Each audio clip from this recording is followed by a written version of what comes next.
October 2021.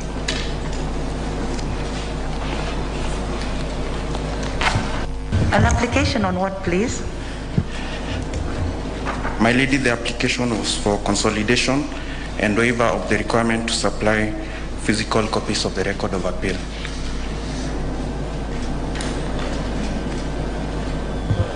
So the directions we've given or the ruling on consolidation doesn't capture that? It does not capture that, my lord.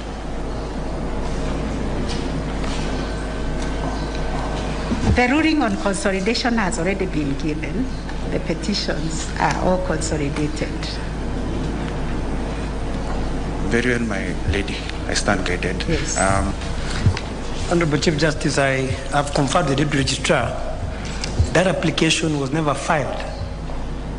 It was submitted but returned by Mr. Kanjama, if I'm not wrong. It was not on the record. I stand guided. Confirmed, Mr. Kanjama. It's not on the record. Very well.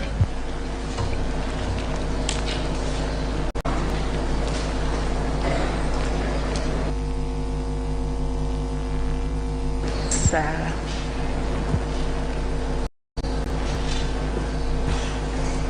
My lady, the Chief Justice, my lords and my ladies, may I humbly request that you expand the pages from Here, just asking one counsel to introduce the others in the. As always, we have for you projects in prime, well-developed neighborhood. As we celebrate 5 years, we are launching for you Amara Court with a gift voucher. Invest in Amara Court. Please the court. My name is George Oraro. I appear for the Attorney General, and in that capacity, I hold brief for Mr. Kennedy Ogeto, and although your leadership said one representative for each of the parties, your leadership, I would like to draw your attention that I'm appearing here together with Mr. Kamau Karori and Mr. Paul Nyamodi in petition number 16 of 2021. Thank you.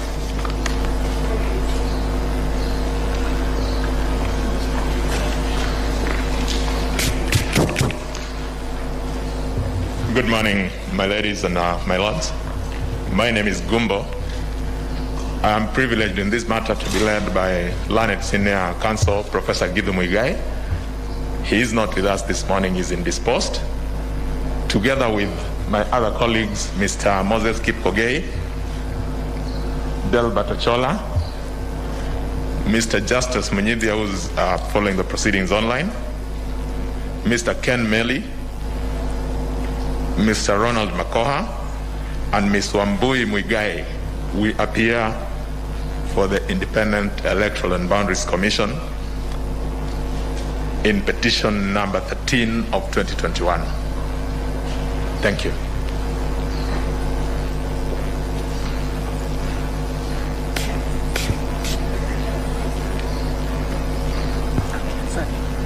Next is Excellency Uhuru Muigai Kenyatta.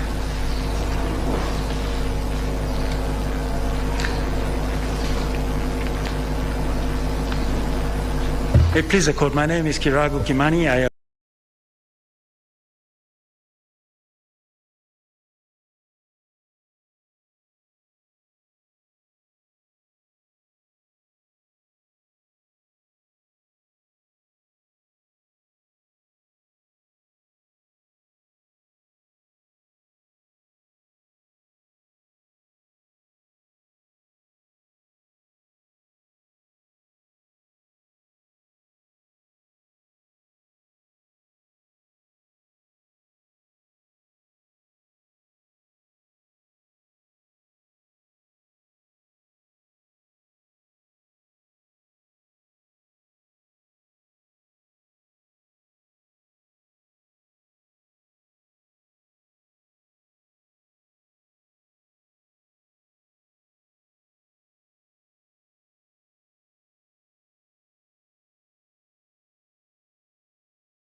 and 𝙏𝙗𝙧. Thank you.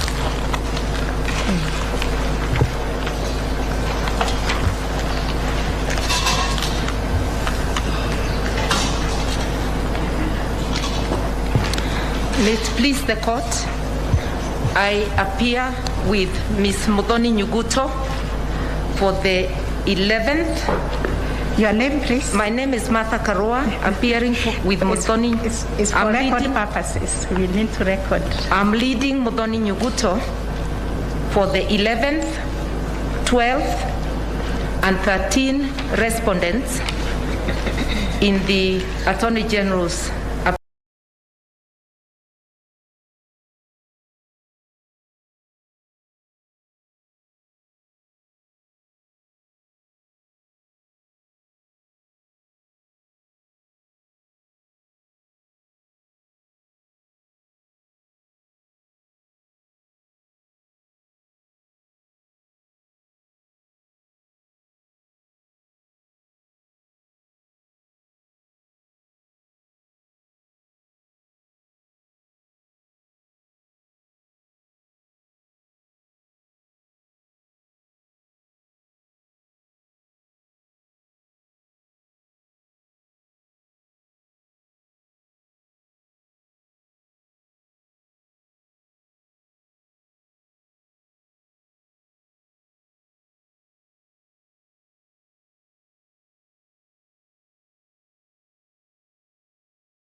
May it please you, my lady, the Chief Justice, my ladies and my lords, my name is Nelson Harvey.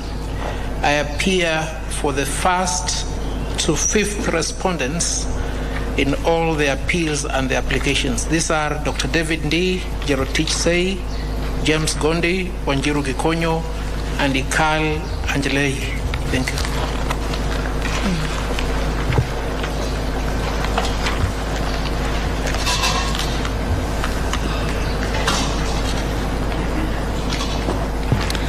May it please the court, I appear with Ms. Muthoni Nyuguto for the 11th. Your name, please? My name is Martha Karua, appearing with Muthoni.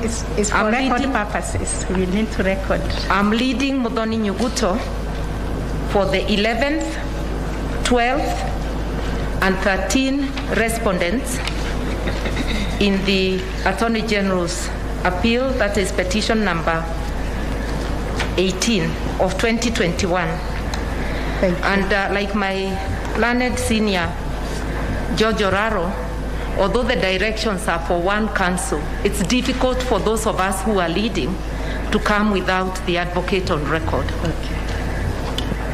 Thank you.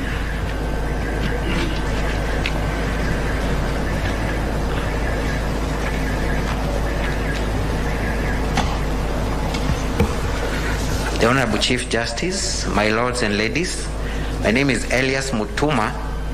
I appear for the 7th, 8th, and 9th respondents in the Attorney General's petition, alongside Ms. Caroline Gerono and Professor Kidore Kindiki, who is appearing online. Thank you.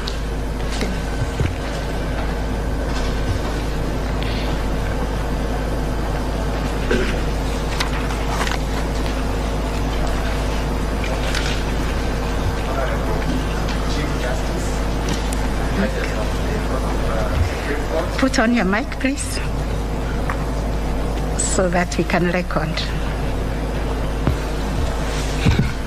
Honorable the Chief Justice, the Deputy Chief Justice, and judges of the Supreme Court, my name is Gilbert Nyamweya. I appear alongside Morara Omoke and Lesingo Topua.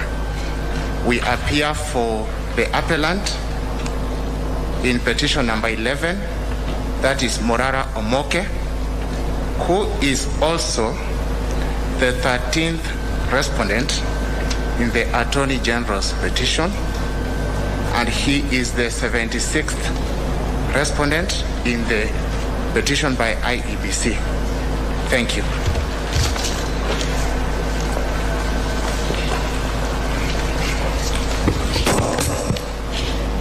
Yes, may it please you, the Lady Chief Justice, my lords, my ladies. I appear, my name is Paul Mwangi, I appear with Mr. Jackson Awele in petition number 11, Morara Omoke, for the fourth respondent, for the second respondent and fourth respondent. In petition number 16, Attorney General's appeal, we appear for the 20th and 23rd respondents. And in petition number 18 of IEBC, we appear for the 17th and the 77th respondent. Thank you.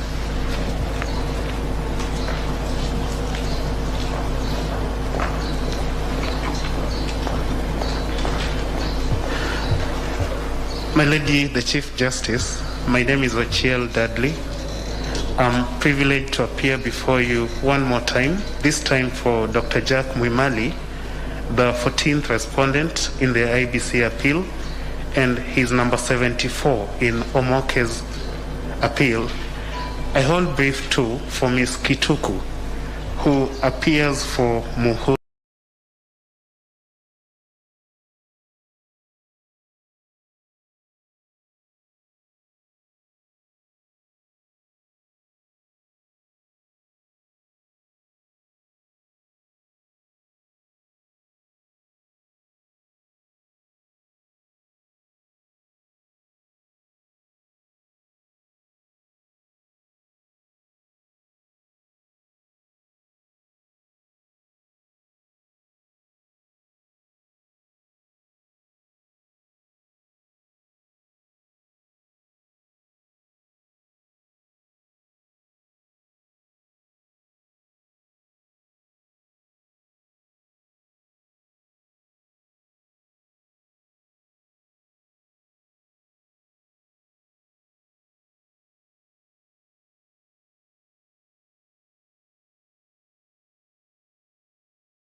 𝙏𝙗𝙧, although the directions are for one council, it's difficult for those of us who are leading to come without the advocate on record. Okay. Thank you.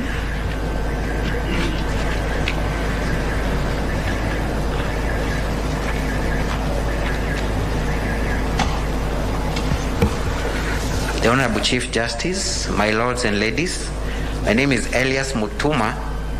I appear for the 7th, 8th, and 9th respondents in the Attorney General's petition, alongside Ms. Caroline Gerono and Professor Kidore Kindiki, who is appearing online. Thank you.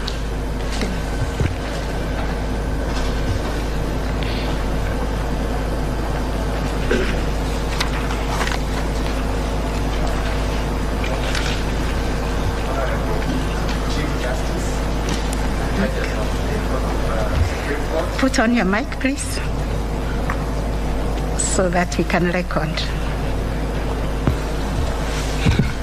Honorable the Chief Justice, the Deputy Chief Justice, judges of the Supreme Court, my name is 𝙏𝙗𝙧 𝙔𝙤𝙧. I appear alongside Morara Omoke and Lesingo Topua.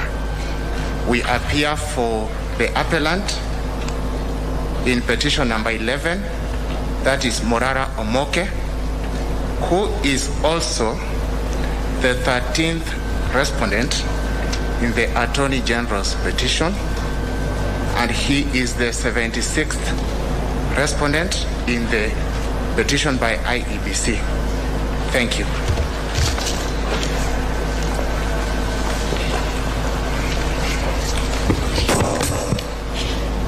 Yes, may it please you, the Lady Chief Justice, my lords, my ladies. I appear, my name is Paul Mwangi, I appear with Mr. Jackson Awele in petition number 11, Morara Omoke, for the fourth respondent, for the second respondent and fourth respondent. In petition number 16, Attorney General's appeal, we appear for the 20th and 23rd respondents. And in petition number 18 of IEBC, we appear for the 17th and the 77th respondent. Thank you.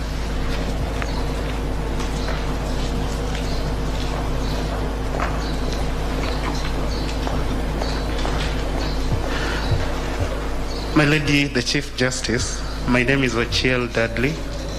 I'm privileged to appear before you one more time, this time for Dr. 𝙏𝙗𝙖𝙣𝙠 𝙔𝙤𝙧, the 14th respondent in the IBC appeal, and he's number 74 in Omoke's appeal. I hold brief too for Ms. Kituku, who appears for Muhuri, the 78th respondent in Omoke's appeal, and respondent number 82 in the IBC appeal. Both of my clients are omitted from the AG's appeal. Thank you.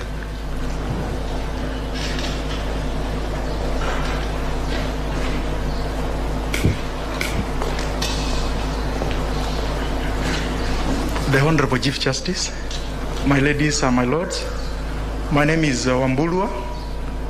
I do appear for the Speaker of the Senate and the Senate, who are the 15th and 17th respondents in the Attorney General's petition, and 17th and 18th respondents in Morara Omoke's petition, and 8th respondent in the IEBC petition. I also hold brief for Mr. Kuyoni Josephat for the National Assembly and the Speaker of the National Assembly, who are 14th and 16th respondents in the Attorney General's petition, 19th and 20th respondents in Mr. Morara Omoke's petition, and 7th respondent in the IBC petition. Thank you.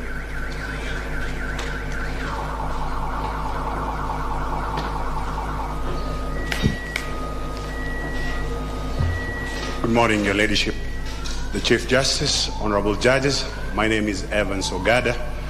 I appear alongside Mr. Elisha Ongoya. We are on record for Justice Juma and Isaac Ogola. These two respondents appear at number 11 and number 12 of petition E16 of 2021. Thank you.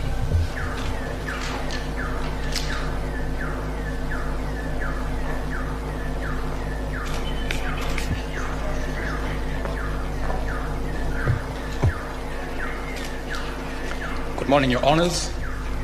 My name is Isaac Alwochir, the 70th respondent in Morara Omoke's petition of appeal, 21st respondent in the Attorney General's appeal, and the 78th respondent in the IEBC appeal. Thank you.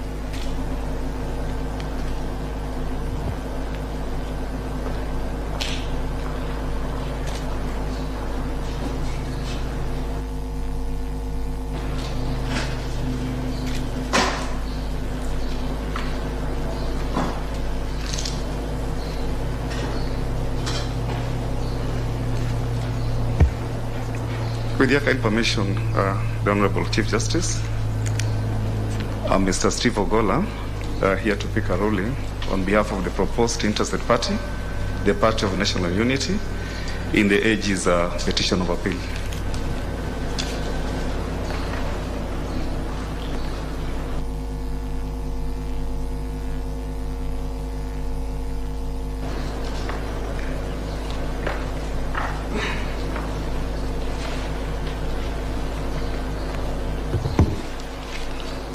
A very good morning, the Honorable Chief Justice, my lords, my ladies. My name is Odongo Brian, here to take a ruling for the proposed Amici, Professor Rosalind Dixon, Professor David Landau, and 𝙏𝙗𝙖𝙑 𝙁𝙗𝙝. Most obliged.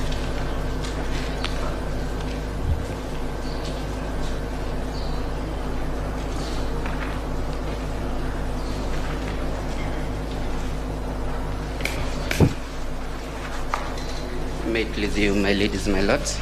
My name is Orlando Lembo. I appear together with Ms. Sally Omoto, for Professor Charles Fombard and Dr. Adam 𝙏𝙗𝙖, who have proposed Amici. And I also hold brief for Professor 𝙏𝙗𝙧 𝗏𝙗𝙗, who has proposed Amici.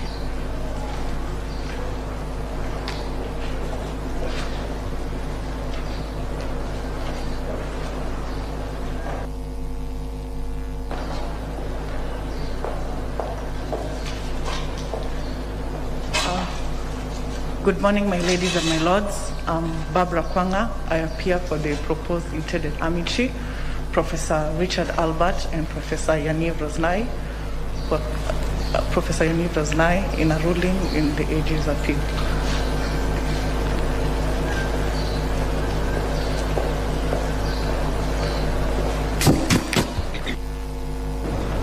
Thank you.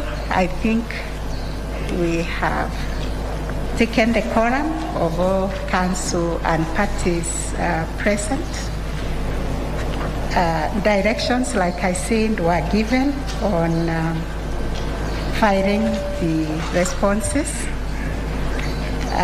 which were filed. We also received 7 applications filed in the 3 petitions. We received 4 applications for parties seeking to join as Amici curiae, filed in petition number 12 of 2021. We received 1 application for recusal filed by some members of the court, seeking for some members of the court to recuse themselves in petition number 12 of 2021 by Mr. Isaac Arwoche. We also received 1 application for joinder as an interested party in petition number 12 by the Party of National Union or Unity. 1 application for consolidation of the petitions filed in petition number 11 of 2021 by Duncan Oburu Ojwanga. We deliberated on those applications as a court and considered the written submissions pursuant to Rule 4 and 31(1) of the Supreme Court rules, and the court will deliver our decision on those applications. On the application for recusal, I will request the Honorable Justice Philomena Mwilu, the Deputy Chief Justice and Vice President of the Court, to read the court's decision.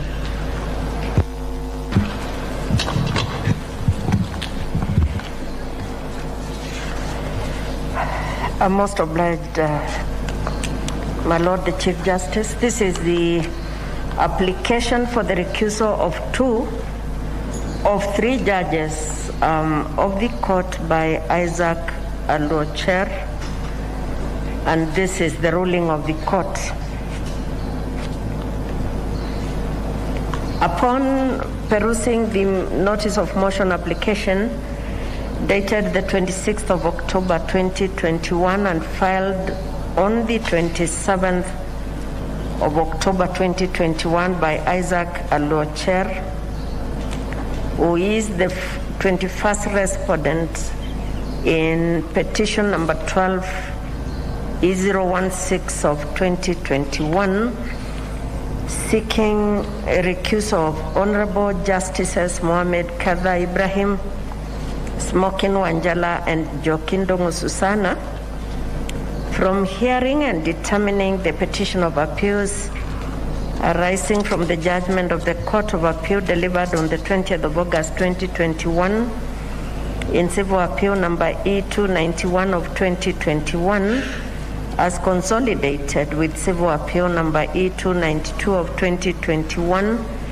E293 of 2021, and E294 of 2021, upon reading the grounds on the face of the application, the applicant's supporting affidavit sworn on the 26th of October 2021, the written submissions by the applicant dated the 26th of October 2021, the affidavits and submissions filed on the 27th of October 2021 respectively, and in particular the grounds in support of the application, mainly that A, the applicant launched with the Judicial Service Commission a petition on 6th of April 2016 for the removal of 6 judges on account of a breach of the Code of Conduct prescribed for judges and for gross misconduct, which petition is still pending, the Judicial Service Commission being non-responsive, leading the applicant to institute petition number 301 of 2016, to wit Isaac Aluoch, Paulo Aluocher versus Hamed Isaac Hassan and 24 others, 2016 EKLR. B, the applicant's right to fair hearing under Article 50, Subarticle 1 of the Constitution is non-derogable and has to be balanced with the right for other parties in arriving at a just conclusion, which right cannot be superseded by the doctrine of necessity and the duty to sit as enunciated by the court in the case of 𝙏𝙝𝙖𝙣 and 3 others, and in the case of Gladys Bosch-Cholet and the Judicial Service Commission. C, it is in the interest of the administration of justice that the court be objective and impartial, pursuant to Article 73, Subarticle 2B, and Article 166 2C of the Constitution, requiring each judge to observe the guiding principles of leadership and integrity, including objectivity and impartiality in decision making.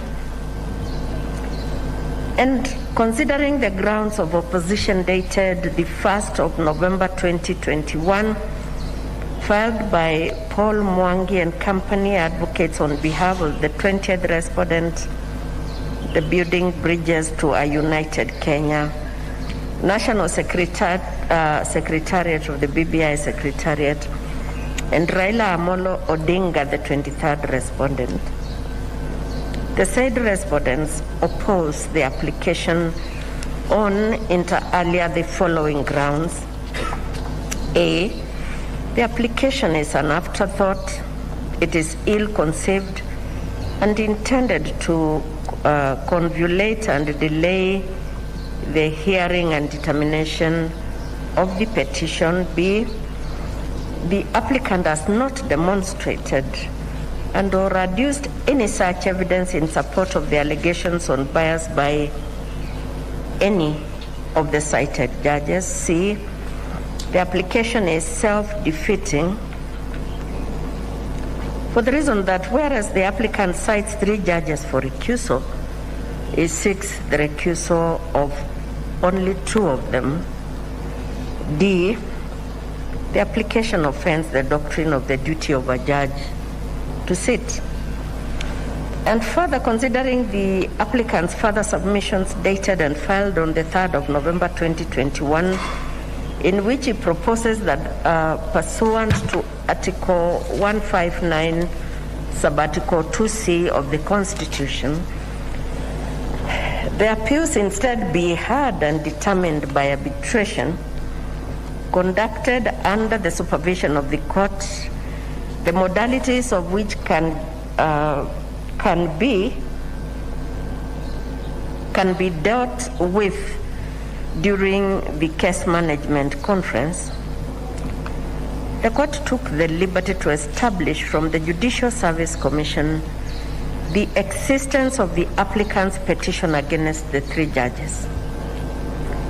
The Judicial Service Commission reports that it does not have evidence of ever having received any such petition, and there's nothing on its records. The 3 judges are similarly not aware of the existence of any such petition for their removal filed with the Judicial Service Commission by the applicant. In the above context, therefore, we make the following determination. A, the applicant has not adduced any evidence as to the nature and contents of his alleged petition to the Judicial Service Commission against the judges to enable the court determine the extent to which the applicant is aggrieved against each of the named judges. B, in the absence of the petition by the applicant against the judges before this court, either directly or through the Judicial Service Commission, the possibility of bias or impartiality we find is far-fetched and speculative. C,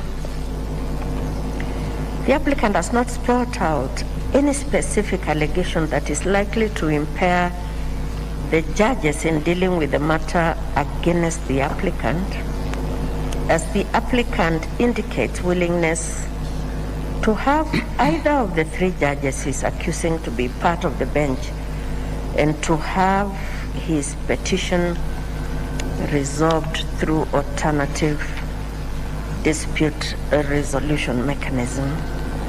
D, the applicant having instituted his petition against the judges to the Judicial Service Commission, the same should be allowed to take its course, as the Judicial Service Commission is an independent constituted constitutional body and operates separately from this court. Indeed, the applicant indicates that he took out proceedings in Isaac Aluoch Polo Aluocher versus Ahmed Isaac Hassan and 24 others, which proceedings we have not had sight of, and in any event are not subject of our determination. E,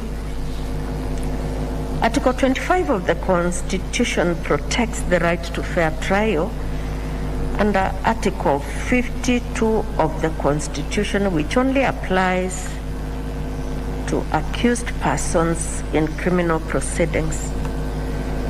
This is distinguishable from fair hearing alluded to by the applicant under Article 51 of the Constitution. F, the doctrine of necessity and duty to sit, as set out in the case of 𝙏𝙗𝙖𝙑 and that of Gladys Bosch-Sholay, and appreciated by the applicant, necessitates that the present matter must be heard on its merits. This is owing to its public interest nature. We note that none of the other parties in this matter has supported the present application, and as rightly noted by the 20th to the 23rd respondents, this court under Article 163(7) of the Constitution and Section 3 of the Supreme Court Act is mandated to make authoritative findings and settle points of law such as those raised in the appeal before the court. G, the issue as to whether the necessity and duty to sit amounts to derogation of the right to fair hearing under Article 50, Subarticle 1 of the Constitution does not arise under these circumstances. H, the judges having been appointed in their present positions under the Constitution, including satisfying The provisions of Article 73 2b and Article 166 2c of the Constitution, their impartiality and integrity can only be negated following due process, which the petitioner alleges to have invoked, but which is inconclusive. 7. Having found the foregoing determination, we make the following orders. 1. The notice of motion application dated the 26th of October 2021 lacks in merit and is hereby disallowed. 2. There shall be no orders as to costs. Orders accordingly. Thank you, Chief Justice.